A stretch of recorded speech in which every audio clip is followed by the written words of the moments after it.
그 외아들 우리 주 예수 그리스도를 믿사오니 이는 성령으로 잉태하사 동정녀 마리아에게 나시고 본디오 빌라도에게 고난을 받으사 십자가에 못 박혀 죽으시고 장사한 지 사흘 만에 죽은 자 가운데서 다시 살아나시며 하늘에 오르사 전능하신 하나님 우편에 앉아 계시다가 저리로서 산자와 죽은 자를 심판하러 오시리라. 성령을 믿사오며 거룩한 공예와 성도가 서로 교통하는 것과 죄를 사하여 주시는 것과 몸이 다시 사는 것과 영원히 사는 것을 믿사옵나이다. 아멘.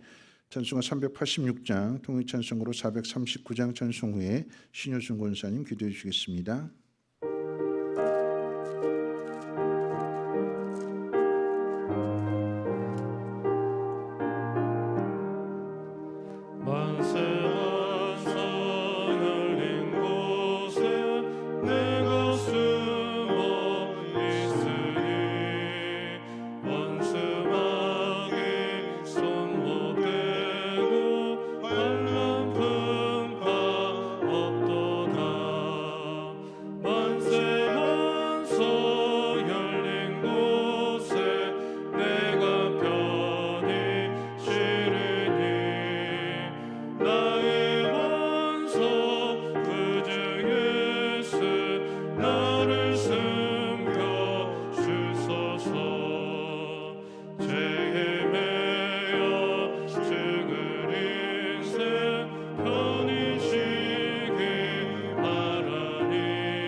많고 많은 사람들 중에 너는 내 자녀라 지명하여 불러주시고 코로나로 인하여 무너진 일상의 삶이 예배가 가정이 교회가 회복되어져 부흥으로 갈 수 있기를 소망드리오며 부흥을 넘어 영광의 자리로 인도하시려 이 밤도 성민의 권속들을 예배자로 발걸음 인도해 주신 그 크신 은혜와 사랑에 진심으로 감사를 드리옵나이다.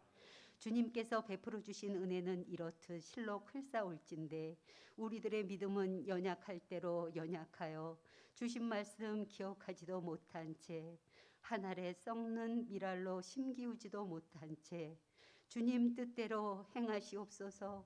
입술론 간구했으나 우리의 뜻대로 행하였음을 고백드림으로 회개하오니 십자가의 보혈로 정결케 하시어 이 시간 새롭게 하시옵기만을 간절히 기도드려옵나이다.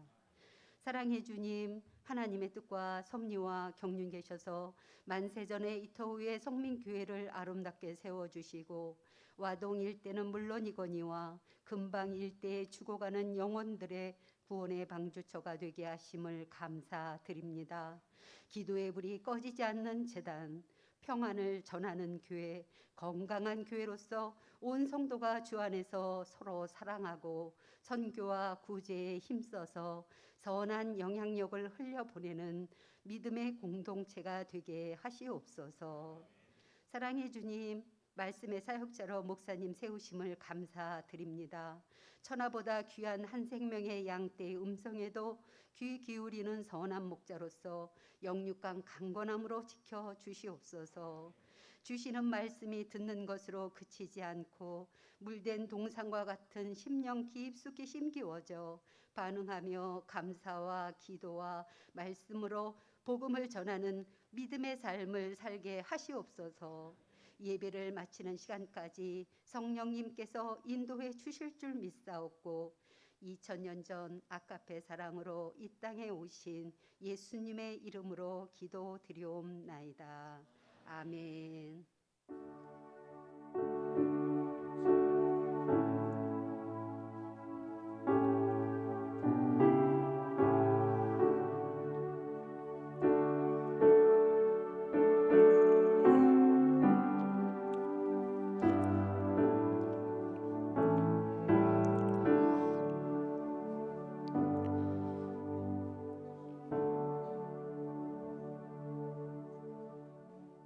교회 소식은 주보를 참고해 주시고요. 목자 홈커밍데이 목자 되시는 분들 한 해 동안 수고해 주신 거 너무나 감사해서 토요일 오후 5시에 교회 지하 식당에서 함께 격려하는 시간을 갖도록 합니다.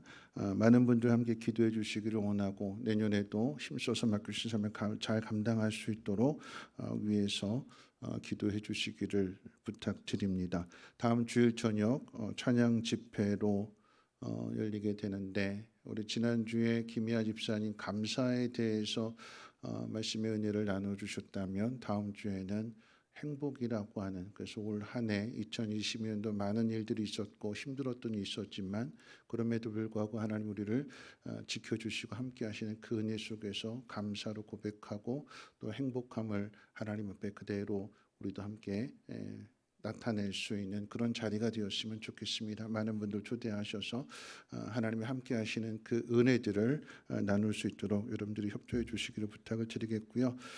저는 이제 내일과 모레 이틀 동안의 수영로교회 로드맵 이제 5기 수료를 하면서 이제 세미나를 하게 됩니다. 저는 이제 4기 멤버이기 때문에 같이 참석해서 축하도 해주고 세미나를 하게 되는데 이틀 동안 자리를 비우게 됩니다. 위에서도 기도해 주시기를 부탁드립니다. 하나님 말씀 보도록 합니다. 하나님 말씀은 누가복음 8장 19절로 21절 말씀까지를 보시겠습니다. 신약성경 누가복음 8장 19절에서 21절 말씀, 제가 가진 성경으로 신약성경 104페이지고요. 제가 읽도록 하겠습니다. 예수님의 어머니와 그 동생들이 왔으나 무리로 인하여 가까이 하지 못하니 어떤 이가 알리되 당신의 어머니와 당신들의 동생들이 당신을 보려고 밖에 서 있나이다. 예수께서 대답하여 이르시되 내 어머니와 내 동생들은 곧 하나님의 말씀을 듣고 행하는 이 사람들이라 하시니라. 아멘.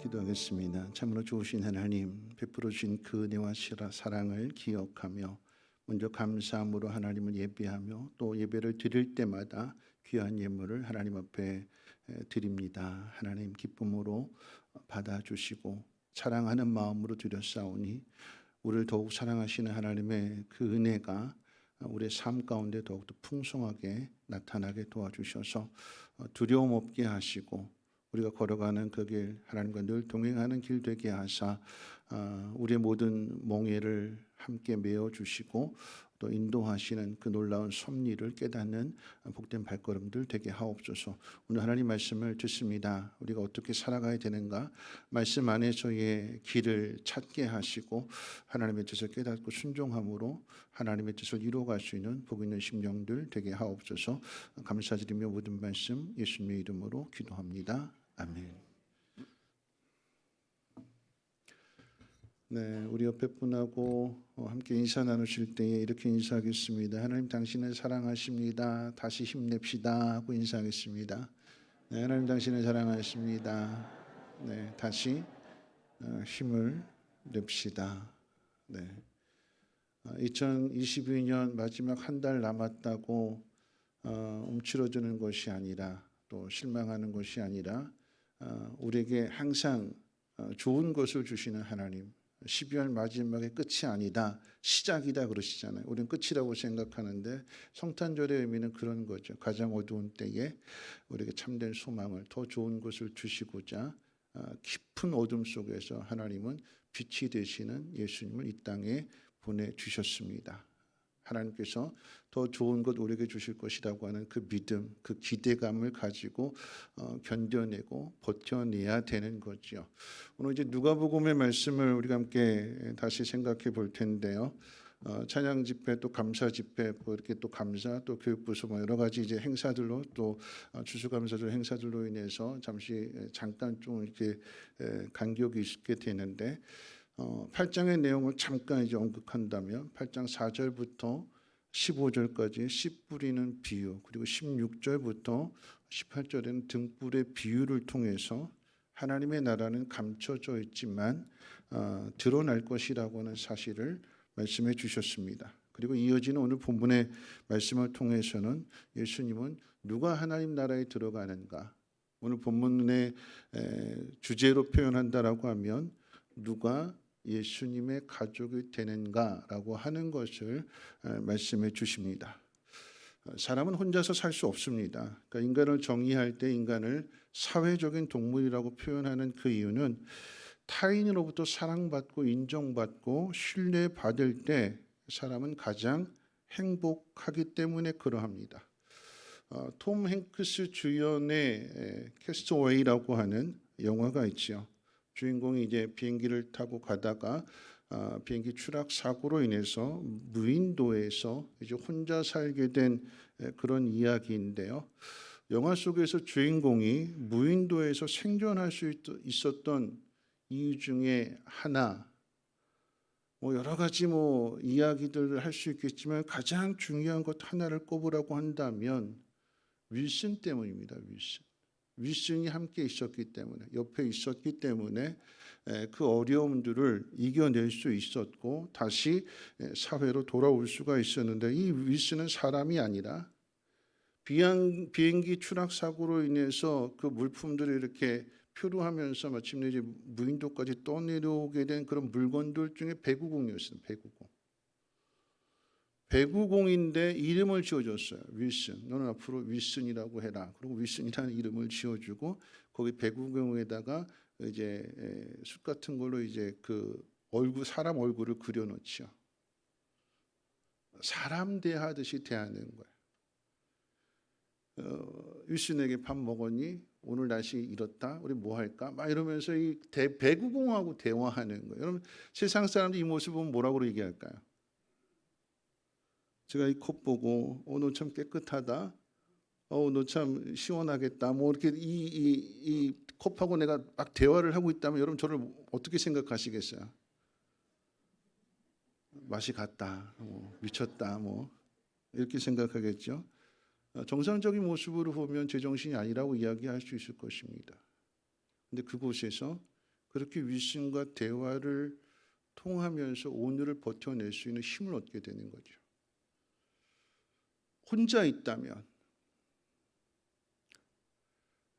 아무도 나를 알아주지 않고 도와주지 않고 인정해주지 않고 고립된 그곳에서 혼자 있다면 버티지 못할 것인데 배구공이지만 함께 있다라고 생각하고 함께 대화를 하면서 그 외로움을 고립된 마음들을 우울한 마음들을 이겨내게 되는 거죠. 이것이 사람에게 꼭 필요하다라고 하는 것입니다. 사람에게는 사람이 필요하고 또 사람에게는 사랑할 대상이 필요하다라고 하는 의미, 혼자서는 살 수 없다라고 하는 것입니다. 자, 인간이 사회적인 동물로서 타인으로부터 인정받고 사랑받고 신뢰를 받을 때 행복해지는 그 이유는 왜 그럴까요?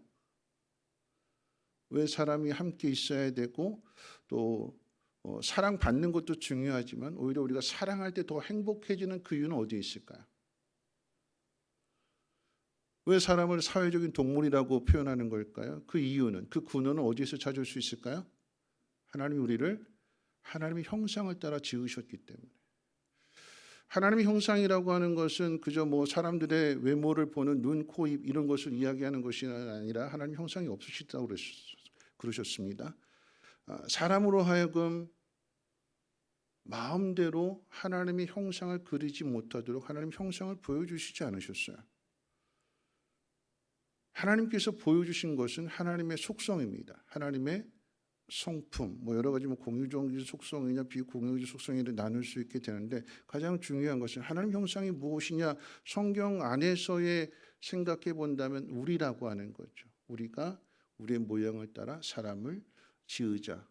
이 우리라고 하는 표현 속에서 혼자가 아닌 하나님은 성부 하나님, 성자 하나님, 성령 하나님 이 삼위 하나님이 하나가 되신다라고 하는 사실을 성경을 통해서 우리에게 가르쳐 주는 것이고 우리 안에도 그것을 담아 두셨어요.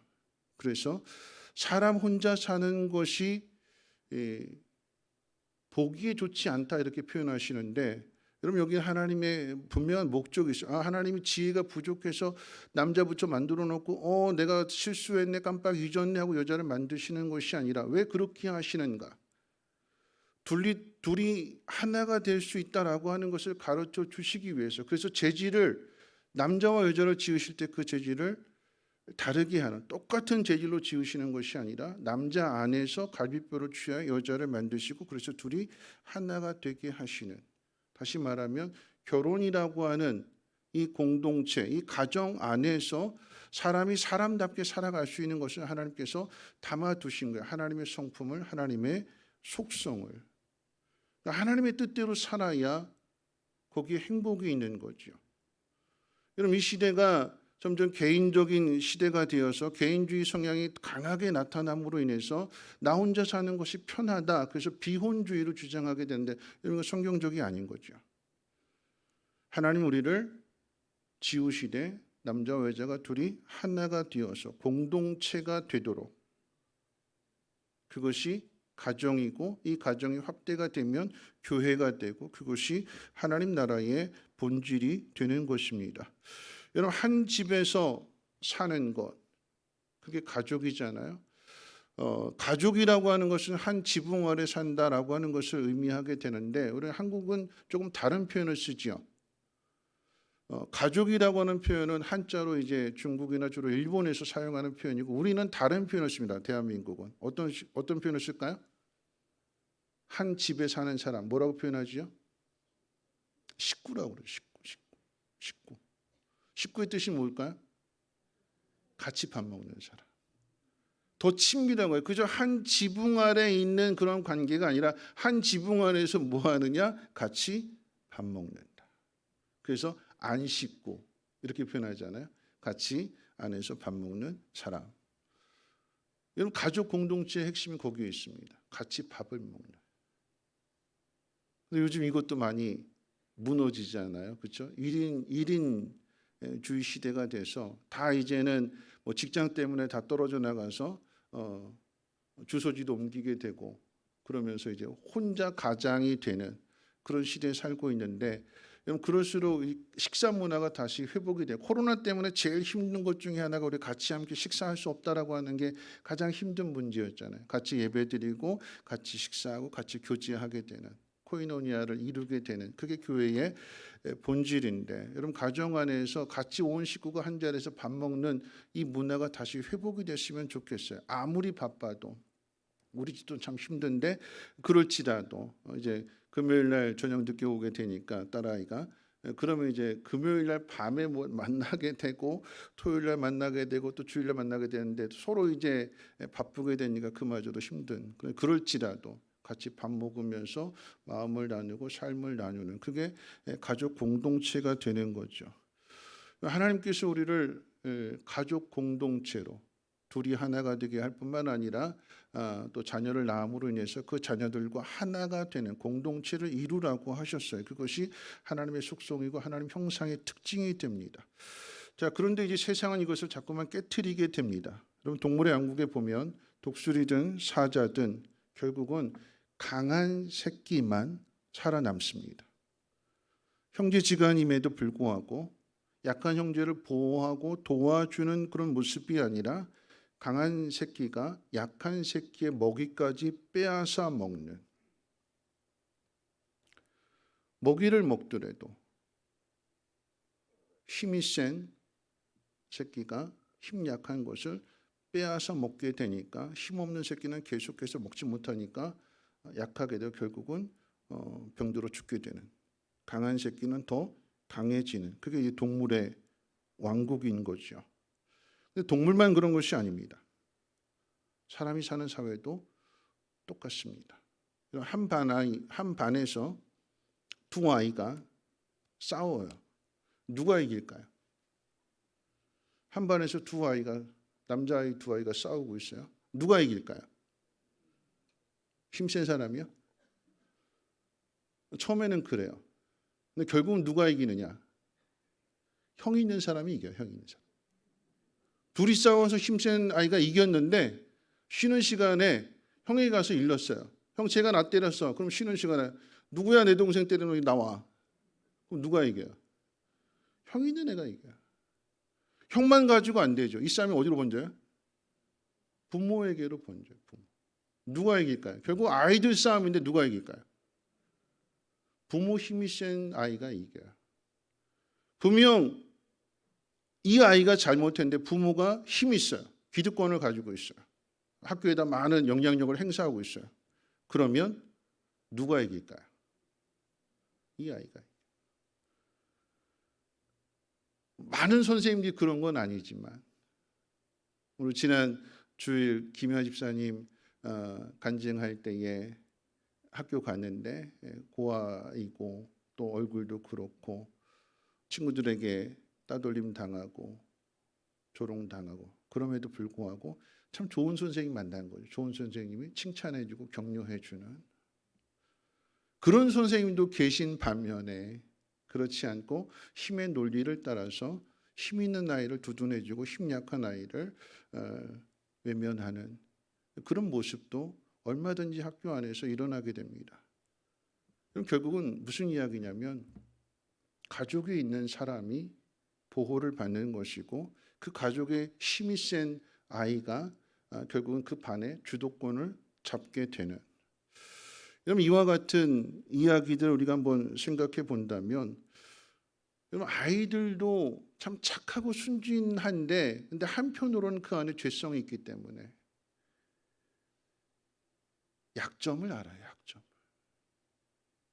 그래서 싸우다가 코너에 물리게 되면 상처 주는 말들을 하게 되는데, 그 상처 주는 말들이라고 하는 것은 결국 그 상대방의 약점.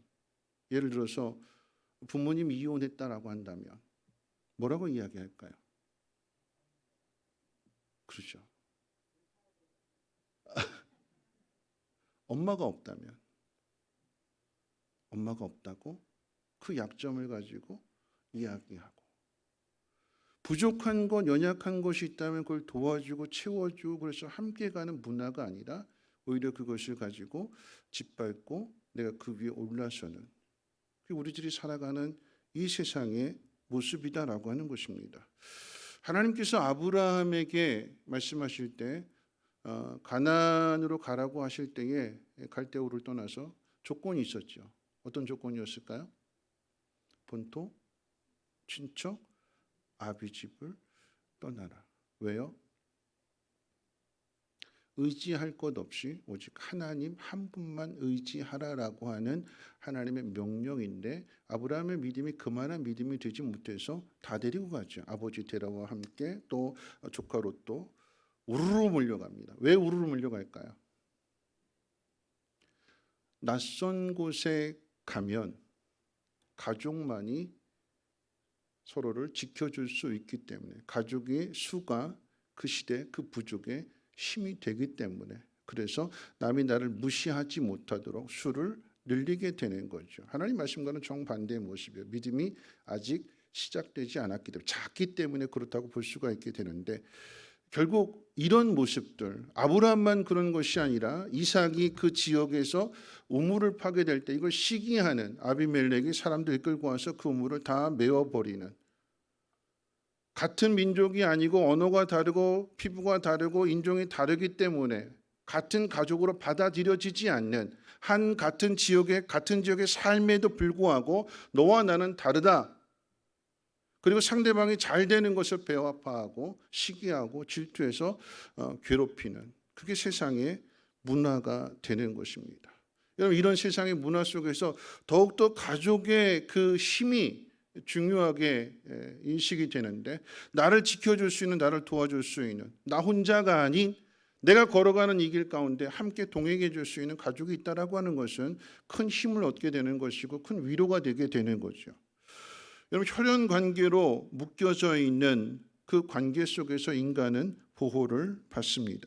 생명을 걸고 낳은 자녀에 대하여 부모는 자신의 생명을 주기까지 그 자녀를 지키고 보호합니다. 뿐만 아니라 그렇게 한 뱃속에서 태어나게 된 형제들 간에도 그 유대 관계가 좋다고 하면 그 결속력은 무시 못하는 거죠. 어려움이 있을 때 온 형제들이 함께 달려들어서 그 함께 도와주게 된다면 어려운 문제들을 넉넉하게 쉽게 해결해 낼 수 있을 것입니다. 투마로우라고 하는 재난 영화가 있어요. 이제 기상 전문학자가 앞으로 이런 재앙이 올 것이다 예측을 하고 이렇게 예상을 하면서 이야기를 했는데 아무도 그 이야기를 듣지 않습니다. 준비하지 않습니다. 그래서 마침내는 그 우려했던 일들이 닥치게 되면서 난리가 벌어지죠. 그 가운데 이 기상 전문학자의 아들이 그 난리 가운데 있습니다.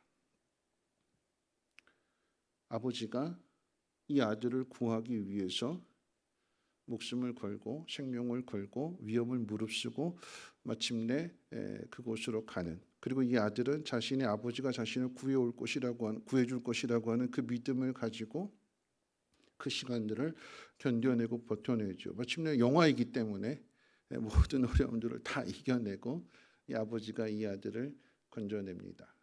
아버지의 사랑이고 가족의 힘이지요. 영화 대부분의 재난 영화가 아니어도 다른 영화들 보면 엄마가 아들 구하기 위해서 또는 뭐 아빠가 딸을 구하기 위해서 뭐 테이큰이라고 하는 영화도 그런 영화잖아요. 결국은 모든 어려움들을 다 이겨내고 아버지가 모든 악당들을 다 물리치고 딸을 건져내는 구해내는 가족이군요. 가족이기 때문에 자신의 생명을 걸고 아이를 지켜내는 그래서 이런 사랑을 받는다라고 하면 세상 어디에 있다 한들 두렵지 않은 거죠. 여러분 우리가 생각할 때에 세상의 아버지도 자녀를 위해서 자신의 목숨을 걸고 이렇게 아이를 건져낸다라고 하면 하나님 아버지는 어떠실까요? 오늘 본문의 말씀을 통해서 누가 예수님의 가족이 되는가에 대한 이야기를 우리가 함께 생각해 보려고 하는데 여러분 세상의 관계 속에서 이 혈연으로 부모와 자식의 관계로 또 형제의 관계로 이렇게 묶여져서 하나의 가족이 되었고 이 가족이라고 하는 것은 서로를 지켜주고 도와주고 보호해주는 이런 관계인데 근데 오늘날 이 시대에 이 가족의 관계도 많이 깨어지게 됩니다. 옛말에 그런 말 있잖아요. 피는 물보다 진하다. 맞나요? 피가 물보다 진한가요? 그렇죠. 혈연 관계로 묶여져 있기 때문에 남남보다는 이 혈연 관계 속에서 서로 도와주고 또 보호를 받는, 그래서 피는 물보다 진하다는 말이 생겨났는데 요즘은 한마디가 더 생겨났어요. 피는 물보다 진하다 그랬는데 여기다 한마디 덧붙인다라고 하면 돈은 피보다 더 진하다. 뭐냐면 돈이 물보다 진한 게 피라고 했는데 이 피를 희석시키는, 묽게 하는, 그리고 이 피를 갈라놓는, 그게 돈이래요. 돈 앞에서는 가족도 깨어진대요. 부모와 자식의 관계도, 형제와 형제의 사이도, 돈 앞에서는. 세상만 그런 것이 아니라 모든 인간의 공통점이 그렇다라고 하는 것을 야곱과 에서의 관계를 통해서 우리에게 가르쳐 주잖아요. 돈 앞에서는, 재산 앞에서는 서로 나누어지게 되는, 원수가 되는. 여러분, 그런 이야기들을 요즘 우리 시대 속에서 뭐 연예인이긴 하지만 박수홍 씨의 이야기를 듣잖아요. 형과 동생이 돈으로 인해서 법정에 서게 되는. 여기에 대해서 아버지는 오히려 형편을 들어줘서 동생인 이 박수홍 씨 아들이기도 한, 작은 아들인데도 불구하고 뭐 망치로 뭐 때린다는 등, 죽여버린다는 등 이런 위협을 하게 되고 가해를 받아서 병원에 입원하게 되는, 그걸 온 세상 사람들, 대한민국 사람들이 다 알게 되는, 이 가족이 돈 앞에서 깨어지고 부서지는 그런 모습들을 보게 됩니다. 여러분, 그러는 과정 속에서 우리에게 어떤 가족이 필요한가를 한번 생각해 볼 때에, 오늘 본문 말씀 속에서 이제 혈연으로 묶여진 예수님의 그 말씀은 이 혈연 관계를 깨뜨리시고 새로운 관계를 우리에게 가르쳐 주시는데, 많은 사람들이 모여 있는 가운데로 예수님의 어머니와 그의 동생들이 예수님 앞에 왔을 때에 누군가 이야기합니다. 예수님의 어머니와 당신의 동생들이 찾아왔습니다. 그랬더니 그 이야기를 듣고 예수님 말씀하시죠. 우리 말씀 같이 한번 읽어볼까요? 21절 같이 한번 읽겠습니다. 시작. 예수께서 대답하여 이르시되 내 어머니와 내 동생들은 곧 하나님의 말씀을 듣고 행하는 이 사람들이라. 어머니가 들으면 또 동생이 들으면 무척이나 서운한 이야기를 예수님께서 하셨어요. 내 어머니와 내 형제들은 혈연이 아니라 하나님 말씀대로 따라 사는 사람들이 내 형제이고 내 가족이고 내 어머니가 된다라고 하는 말씀을 하셨습니다. 이렇게 하신 이유 중에 하나는 오늘 본문에는 기록되어 있지 않지만 이 똑같은 말씀이 이제 마가복음 3장에 기록되어져 있는데, 마가복음 3장에는 이렇게 똑같이 이제 예수님이 어머니와 또 동생들이 찾아오게 됐을 때 그 앞에 또 하나의 사건인데, 어떤 사건이 있냐면 예수님의 친척들이 예수님을 미친 사람 취급하면서 하나님의 아들이라고 하고 메시아라고 하니까 정신 나간 놈이라고, 목수의 아들인데 미쳤다고 하면서 미친 사람 취급하면 죽이려고 할 때에 이런 소문이 퍼지게 되니까 그 소문을 듣고 어머니와 동생들이 찾아왔다라고 하는 이야기입니다. 그 이야기는 그 소문을 믿는 거예요. 30년 동안이나 함께, 30년 가까이 예수님과 함께 한 집에서 살았던 가족 관계인데, 예수님이 미쳤다라고 하는 그 말을 남들이 할 때에 아니다 부정하고, 그리고 오히려 두둔해주고 지켜줘야 되는데 그렇지 않습니다. 여러분, 사도행전에 기록되어진 예수님의 동생 야고보는 후에 이제 초대교회의 감독이 되기도 하고 또 순교하기도 하고, 또 예수님의 동생인 유다는 유다서를 기록하기도 하지만, 이렇게 된 것은 마가의 다락방에서 기도하는 가운데 성령을 받게 되고 성령 충만한 가운데 삶이 변화되어져서 그렇게 되었지, 그 이전에는 예수 믿지 않았어요. 예수님이 하나님의 아들이시고 메시아이시고 동정녀 탄생을 통해서 이 땅에 오셨다라고 하는 것을 누구보다도 마리아가 알기 때문에 그것을 동생들에게 이야기해 줬음에도 불구하고 세상의 이치와 세상의 논리와 이해되지 않기 때문에 받아들이지 않는, 그리고 서로 넘어서 동정녀 탄생이었기 때문에 예수님이 장남이 되시는 거잖아요. 장남이라고 한다면 가정을 책임져야 되죠. 근데 가정은 돌보지 않고 하나님의 아들이라고 복음을 전하러 다니고 사람들과 함께 어울려 다니는 그런 모습 속에서 동생들이 예수님을 인정하지 않는 그런 모습이었어요. 그런 모습 속에서 찾아오게 되었을 때에 예수님께서 새로운 가족 관계를 말씀하실 때 혈통이 아닌 하나님 말씀을 듣고 하나님 말씀대로 행하는 자라야 하나님 나라에 들어가는 새로운 가족이다라고 하는 것을 가르쳐 주시는 거예요. 이렇게 하시는 이유 중에 하나는 가족 안에서도 문제가 되지만, 여러분, 유대주의자들이 이 혈연 중심으로 나는 아브라함의 자손이다, 유대인이기 때문에, 이스라엘이기 때문에 선택받은 하나님의 백성이다라고 하는 이 선민의식을 가지고 자신은 구원받았다고, 삶은 그렇지 않은데 누구보다도 구약 성경을 열심히 잘한, 하나님 말씀을 맡았고 하나님 말씀을 연구한 이스라엘 백성의 가장 큰 특권이 무엇이냐? 하나님의 말씀을 주셨다라고 하는 것이고 말씀을 맡았다라고 하는 거잖아요. 근데 그 가운데에서도 유대 종교 지도자들, 바리새인들, 서기관, 율법사들, 누구보다도 하나님 말씀을 잘 아는 사람들인데 그 결과는 뭘까요? 메시아를 대적하는. 왜 대적할까요? 왜 받아들이지 않을까요? 왜 인정하지 않을까요? 다르거든요. 너무나 특출나거든요. 너무나 특출난 것이 내 기득권을 빼앗아갈 것으로 염려가 되거든요. 시기가 나오고 질투가 나오고, 나와 다르기 때문에 나와 함께 갈 수 없다면, 내 위에 서려고 한다면 어떻게 해서든지 죽여서 사라지게 만드는, 없애버리는. 여러분, 우리 안에 있는 죄성이 하나님 말씀을 맡았음에도 불구하고 나오더라라고 하는 것입니다.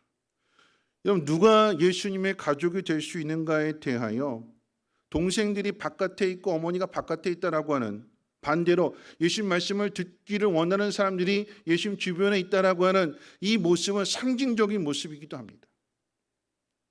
혈통으로 묶여지는 공동체가 아니라 누가 예수님의 가족이 될 수 있는가의 단 하나의 조건입니다. 그 하나의 조건이 뭘까요? 예수님의 말씀을 믿고 따르는 사람. 믿음입니다. 믿음. 여러분, 구원의 방주라고 하는 노아의 방주에 대해서, 노아의 방주에 다 들어간 8식구 어떻게 들어갔을까요? 믿음으로 들어갔을까요? 아니면 노아의 백으로 들어갔을까요? 아버지가 노아이기 때문에, 시아버지가 노아이기 때문에, 남편이 노아이기 때문에, 남편이 믿음의 사람이기 때문에 노아의 공으로 방주에 들어갔어요? 아니면 각자의 믿음으로 들어갔어요? 각자의 믿음. 구원의 공동체로 예표가 되는 이 노아의 방주 안에는 각자의 믿음으로 들어간 거죠. 아버지가 노아이기 때문에 아니라 동일하게 오늘 우리가 구원받았다라고 하는 것은 교회에 나왔기 때문에가 아니라, 모태신앙이기 때문에가 아니라, 믿는 가정에서 태어났기 때문에가 아니라, 내가 목사고 장로고 권사고 내가 오랫동안 교회에 다녔기 때문에가 아니라, 내가 이렇게 교회에 나온 이 시간들 속에서 내가 예수님을 인격적으로 만나게 되고 내가 예수님을 나의 구주로 믿게 되고, 구주로 믿는다라고 하는 것은 예수님이 내 삶의 주인 되신다라고 하는 고백이고, 그 예수님이 나의 주인이시기 때문에 우리는 종으로서 따라가게 되는 거죠. 연합된 관계 속에서 한 몸이 되었기 때문에 둘이 될 수 없는, 나누어질 수 없는, 예수님과 나가 하나가 되었다라고 하는 건 예수님이 가시는 그 길을 나도 함께 걸어가는, 그게 가족인 거잖아요. 그게 한 몸인 거잖아요. 그걸 가르쳐 주시기 위해서 오늘 이 말씀을 하시는 거예요. 어머니인 마리아의 가슴에 비수를 박는 상처를 주는 그런 말을 하시기 위해서 그런 것이 아니라 하나님의 나라가 이제는 혈연 중심이 아닌 믿음으로 누구에게나 동일한 단 하나의 조건, 예수를 믿으며, 그리고 그 믿는다라고 하는 것은 믿기 때문에, 신뢰하기 때문에 모든 것을 맡기고 따라가는. 오늘 낮에도 말씀을 드렸습니다만 믿음이라고 하는 것이 무엇이냐? 믿음 받는 거잖아요. 하나님 앞에 받는 거예요. 하나님이 우리에게 주시는 말씀들, 하나님의 뜻을 향하여 우리가 그것을 받아들이고, 내 생각으로는 이해할 수 없지만, 내 생각으로는 그게 다 보여지지 않지만, 나는 하나님을 신뢰합니다. 나는 하나님을 믿습니다. 풀무불 속에 던져진 다니엘의 그 세 친구, 그리 아니하실지라도 나는 하나님을 믿습니다. 나는 하나님을 신뢰합니다 하고 하나님을 편들은, 하나님의 뜻에 순종하는, 그게 하나님의 가족이고 하나님 나라의 백성이다라고 하는 것입니다. 오늘 우리 안에 세상적인 이 혈연 중심이 교회 안에도 있어요. 세상에만 있는 것이 아니라, 여러분, 세상은 그냥 모일 때 항상 자기 편을 만들려고. 왜냐하면 인간은 사회적인 동물이기 때문에 혼자서는 살 수 없어서, 혼자서는 이 문제 해결할 수 없으니까 누군가 같이 편을 만들어야 되는데, 인간이 할 수 있는 편이라고 하는 것은 같은 학교, 같은 지역, 동문 찾게 되고, 지역이 어디냐, 고향 찾게 되고. 그럼 지역주의가 너무나 우리나라 안에 팽배해져 있어요. 교회 안에서도 나눠지잖아요. 당도 나눠지게 되고, 지지하는 사람도 다 다르게 돼요. 결국 이걸로 인해서 교회 안에서도 다툼이 되고 싸움이 되고 분쟁이 되는. 예수님은 계속해서 이것을 허무시려고 하는데, 깨트리시려고 하는데, 인간의 죄성은 계속해서 예수님 말씀과 반대로 이것을 자꾸 찾는, 고린도 교회 안의 문제도 그런 문제잖아요. 나는 누가 더 좋다. 그걸로 인해서 끼리끼리 모이게 되는, 분쟁하게 되는, 누가 더 좋은 것이 서로를 나누게 되는, 교회를 찢는. 고린도 교회만 그런 것이 아니라 교회 안에도, 오늘날 교회 안에도 원로 목사님, 담임 목사님, 부목사님, 목사님파, 장로님파 다 나눠지게 되는, 누가 더 좋은, 거기에 말씀은 없고 개인적인 감정, 개인적인 생각만이 가득한. 여러분, 그것은 교회가 아닌 거죠. 여러분, 교회는 단 하나의 조건입니다. 예수님을 믿고 예수님의 말씀대로 따라 사는 사람, 그 사람이 예수님의 가족이 된대요. 이걸 잘 보여주는 것이 여러분 초대교회 모습이 아니겠습니까? 초대교회 모습, 가난한 자와 부한 자가 서로 하나가 되는.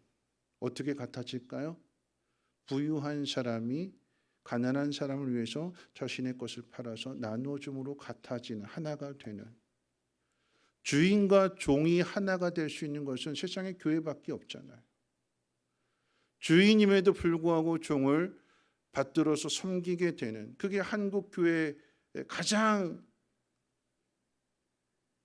바람직한, 아름다운 그런 모습을 우리에게 소개해 주잖아요. 주인과 종이 어떻게 같아질 수 있어요? 세상은 계속해서 신분을 나누고 등급을 나누고 삶의 환경들을 나누어서 그래서 끼리끼리 모이게 되는데, 교회는 이 장벽을 다 허물어서 오직 단 하나의 조건, 예수님을 믿음으로 말미암아 예수님 말씀을 따르게 될 때에 서로 하나가 되어지는, 그래서 연약한 자를 도와주고 보살펴주고, 그래서 그곳에서 힘을 얻는. 그러니까 어떻게 해요? 아, 교회는 다르구나 할 때에 세상의 사람들, 상처받은 사람들, 보호받기를 원하는 사람들이 교회 안으로 들어오게 되는 것이고, 그럴 때 믿는 자의 수가 늘어나게 되는, 초대교회가 부흥하게 되는 그 비결이 아닐까. 여러분, 교회는 하나님 말씀대로 행하는 거예요. 거기에 개인적인 생각을 가지고 혈연을 중심으로 해서 또 지역 연고제 뭐 이런 것 가지고 서로 하나가 되고 뭉치고 그래서 서로를 견제하고 서로 싸우는 이런 모습이 교회 안에 사라져야 되는데 사라질 수 있는 길 하나는 하나님 말씀대로 예수님 말씀대로 살아내는 것밖에 없습니다. 여러분 우리가 힘써야 될 것이 무엇인가에 대하여 마태복음 7장 21절 23절까지 이렇게 말씀하죠. 예수님께서 주여 주여 하는 자가 다 하나님 나라에 합당한 자가 아니라 하나님 뜻대로 하는 자가 하나님 나라에 합당한 자다. 귀신을 내어 쫓고 병자를 고치고 수많은 기적과 이적들을 행한다 할지라도 하나님 뜻대로 행하지 않는다라고 한다면 그것은 아무 소용이 없다라고 말씀하셨어요. 우리 모두가 다 하나님 앞에 서게 될 터인데 기준은 딱 하나입니다. 하나님 말씀대로 살았느냐 살지 않았느냐. 믿는다고 하면서 예수님을 따라 순종하는 삶을 살았느냐 그렇지 않고 자기 중과 자기 생각대로 살았느냐. 우리는 얼마든지 하나님의 영광을 위해서 일한다고 하면서 하나님의 뜻과는 거리가 먼 그걸 가장 대표적인 모습이 유대인들의 모습이잖아요. 하나님 영광 위한다고 하면서 누구보다도 하나님 나라를 이루기 위해서 열심을 다한다고 하면서 결국 행한 일이 무슨 일이냐? 예수님 십자가에 못 박는 일이잖아요. 하나님의 뜻대로 행한다고 하면서 결국은 심판을 받게 되는. 여러분 내 생각이 아니고 하나님 말씀대로 살아야 되는 것입니다. 주여 주여 부르는 자가 합당한 자가 아니라 말씀대로 살아는. 내가 어느 교회 다니느냐 여러분 그 교회 사이즈가 내 믿음의 실력이 아니에요. 큰 교회 다니면 큰 믿음이고 작은 교회 개척교회 다니면 작은 믿음 아닙니다. 근데 우리는 늘 큰 교회 다니게 되면 그게 우리 실력으로 생각해요. 그걸 자랑하고 싶어요. 목사님의 설교가 큰 교회 목사님의 설교는 큰 설교고 작은 교회 목사님의 설교는 작은 설교냐? 그렇지 않잖아요. 하나님 말씀은 똑같잖아요. 너무나도 하나님이 사랑하시는 한 영혼 한 영혼에게 그 교회 담임 목회자가 하나님 앞에 기도하면서 하나님 주시는 그 꼴을 하나님 주시는 그 만나를 공급해주고 먹여서 양육하는. 왜냐하면 예수님께서 내 양을 먹이라고 말씀하셨기 때문에 하나님 보시기에는 다 똑같은 거예요. 근데 우리는 그것을 자꾸 나누잖아요. 그 속에 들어가 있는 것을 우리의 신앙으로 생각하게 되는. 너무 중요한 것은 하나님 말씀대로 살아가는 것입니다. 그런데 이 하나님 말씀대로 살아가는 데에 어려움이 있다라고 하는 거죠. 우리에게 왜 감사가 부족하고 왜 우리에게 기쁨이 부족한가 한번 고민해 봤으면 좋겠어요. 왜냐하면 우리들의 모습이 세상 사람들 모습과 비교했을 때 별반 다르지 않거든요. 예수를 믿는 사람은 예수를 믿기 때문에 세상으로부터 어려움을 당하고 핍박을 당하고 고난 당해요. 그러면 그 세상의 핍박을 어떻게 이겨낼 수 있느냐? 사도행전 3장에 오늘 낮에도 잠깐 말씀드렸습니다만 성전 미문에 앉아있던 그 안진뱅이를 베드로와 요한이 고쳐주잖아요. 이렇게 세워주잖아요. 치료해주잖아요. 그 결과가 무엇일까요? 그 결과로 인해서 소문이 퍼져나가게 되고 예수님의 제자들의 베드로가 안진뱅이를 고쳐줬대. 나도 고침받기를 원한다는 마음으로 교회에 올 수 있어요. 교회가 잠시 부흥할 수 있습니다. 그런데 예수 믿음으로 말미암아 그 기적을 행함으로 인하여 찾아오게 된 것은 핍박이었습니다. 교회가 부흥하게 되니까 세상에 시기하고 세상에 질투하고 그래서 세상의 힘을 가지고 찍어 누르는 위협하는 너 네 입 밖으로 예수의 이름 말하지 마라. 네 입 밖에서 네 입에서 예수의 말이 나오면 죽인다. 위협하게 되는. 베드로가 뭐라고 이야기할까요? 뭐라고 이야기했어요? 내가 사람을 두려워하랴 하나님을 두려워하랴. 하나님 편을 서는 거죠. 위협한다 할지라도 위협하기 때문에 못하게 안 할게요 타협하는 것이 아니라, 그럼에도 불구하고 나는 하나님이 두려워서 난 내 입을 닫을 수 없다.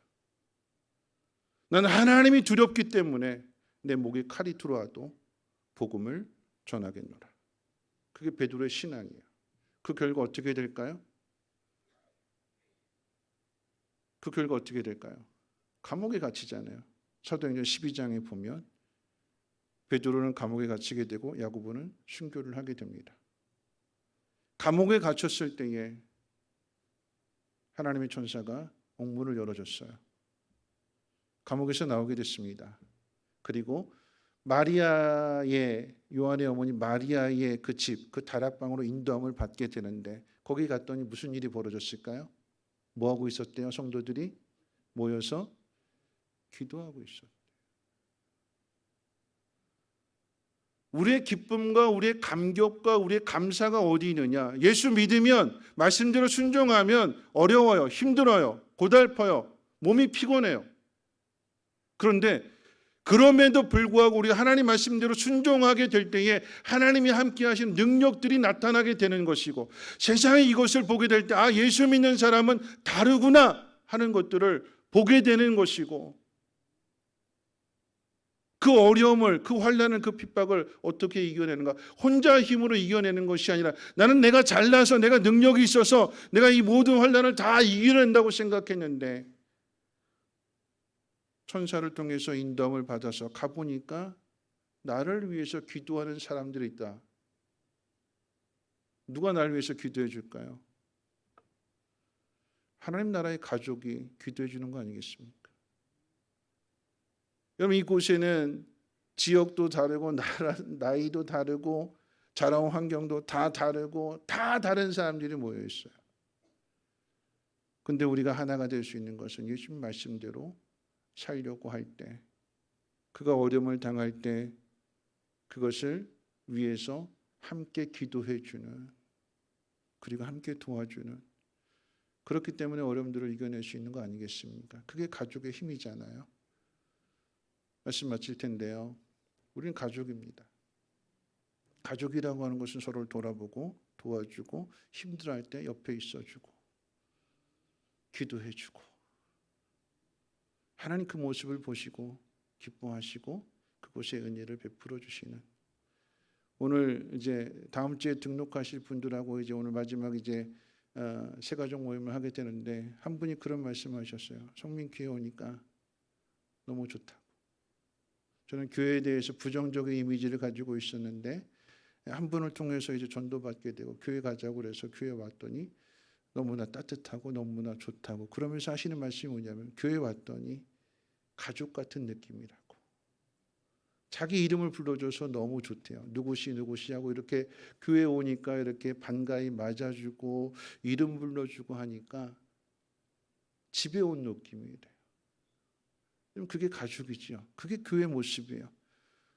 하나님의 도우심을 받고자 세상으로부터 어려움을 당하고 외롭고 내 힘으로 해결할 수 없는 그 문제에 대해 누가 나를 도와줄까?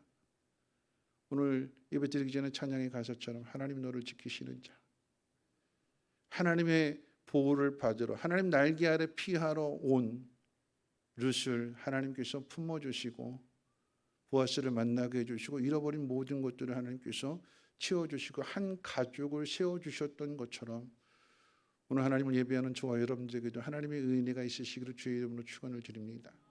그리고 우리 모두가 다 한 가족이 되어서 누군가 어려움을 당할 때 외면하지 마시고 열심히 함께 기도해주고 또 물질로 도와줄 수 있으면 함께 도와줌으로 인해서 함께 그 어려움들을 헤쳐나가시는, 이겨낼 수 있는 그 가족의 모습을 많은 사람들에게 보여주어서 또 많은 사람들이 하나님 앞으로 인도함을 받는, 그래서 하나님 아버지를 모시고 인생을 살아가는 그 길을 우리가 함께 만들도록 함께 더 노력해야 될 것이고 공동체를 이루는 데 힘써야 될 것입니다. 기도하겠습니다. 좋으신 하나님 감사합니다. 오늘 하나님 말씀을 듣습니다. 하나님, 우리 모두가 한 가족임을 하나님 깨닫게 하셔서 믿음으로 하나님 말씀을 따라 순종하게 될 때에 그곳에 베풀어 주신 하나님의 은혜를 통하여 기뻐하며 감사하며 감격하는, 그리고 누군가에게 신앙의 좋은 롤모델이 될 수 있는 우리 모두가 되게 하옵소서. 어떤 어려움을 당할지라도 교회 안에 있으면 든든하고 힘을 얻는 그런 믿음의 공동체가 되게 하옵소서. 감사드리며 예수님의 이름으로 기도합니다. 아멘. 우리 찬송가 620장 함께 찬송합니다.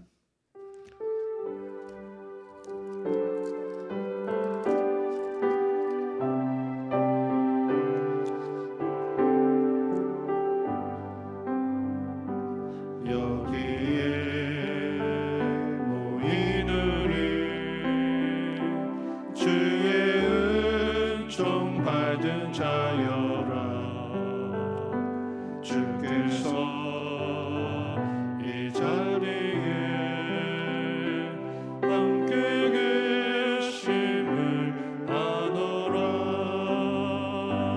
언제나 주님만을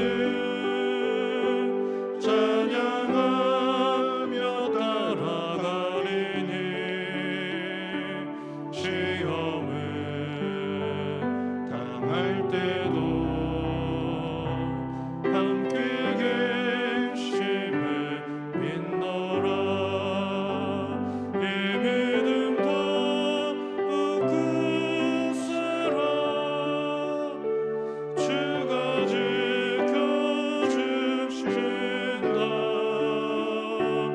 어둠 밤에도 주의 밝은 빛 인도하여 주신다.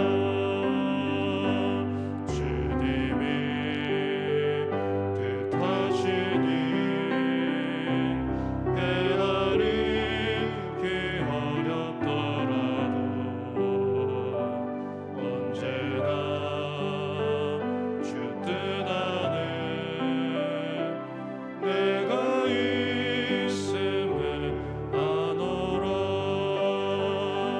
사랑과 말씀들이 나를 더욱 새롭게 하니 때로는 넘어져도 죄의 승리를 믿노라. 여기에 모이는 사랑받는 주의 자녀라. 주께서 뜻하신 바 우리 통해 펼치신다. 고통과 슬픔 중에 더욱 주님 의지하오니 어려움 이겨내고 주님 더욱 찬양하라. 이 믿음 더욱 굳세라. 주가 지켜주신다. 어둠 밤에도 주의 밝은 빛 인도하여 주신다. 주님 가르치신 기도로 마치겠습니다. 하늘에 계신 우리 아버지여, 이름이 거룩히 여김을 받으시오며 나라가 임하옵시며 뜻이 하늘에서 이루어진 것 같이 땅에서도 이루어지이다. 오늘날 우리에게 일용할 양식을 주옵시고 우리가 우리에게 죄 지은 자를 사하여 준 것 같이 우리 죄를 사하여 주옵시고 우리를 시험에 들게 하지 마옵시고 다만 악에서 구하옵소서. 대개 나라와 권세와 영광이 아버지께 영원히 있사옵나이다. 아멘.